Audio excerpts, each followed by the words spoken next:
The early rounds of the 2026 Formula One season have highlighted how sensitive the new regulations are to circuit characteristics, particularly when it comes to energy deployment.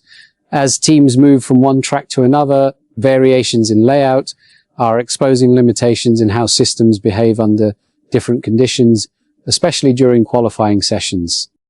This has prompted ongoing dialogue between teams, manufacturers, and the FIA with a focus on maintaining a balance between technical complexity and driving challenge.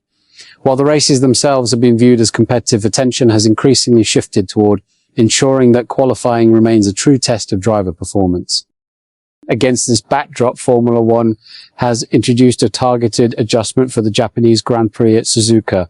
Following consultations between the FIA, teams and power unit manufacturers, it was agreed to reduce the maximum energy recovery allowed during qualifying. The limit has been lowered from 9 MJ to 8 MJ in an effort to address excessive reliance on energy-saving phases.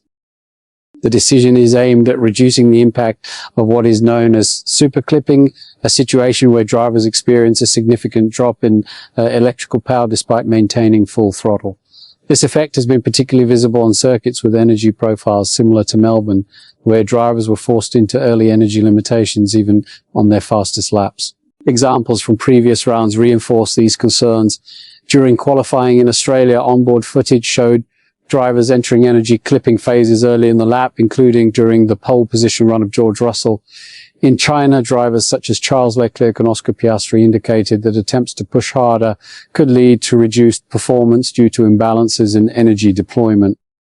Initially, after discussions following the Chinese Grand Prix, teams agreed that no immediate action would be required before Suzuka, with a broader review planned ahead of Miami. However, further analysis by the FIA's technical department led to a reassessment.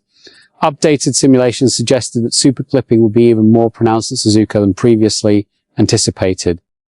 In response, the FIA moved forward with an earlier intervention. In an official statement, the governing body confirmed that the adjustment was made with unanimous support from teams and manufacturers. It emphasized that the change reflects feedback from drivers who stressed the importance of preserving qualifying as a genuine competitive challenge rather than a purely managed exercise. Under normal circumstances, such regulatory changes require 4 weeks' notice. In this case, the process was accelerated due to the specific nature of the issue and the consensus reached within the paddock.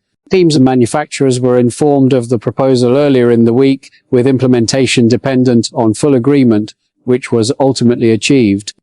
The Suzuka weekend will now serve as an important test of whether this adjustment is sufficient to improve the balance between energy management and driver input. Further changes could follow if similar patterns persist in upcoming races. What's your take on this situation? Share your opinion below and don't forget to subscribe to the channel for more Formula One updates.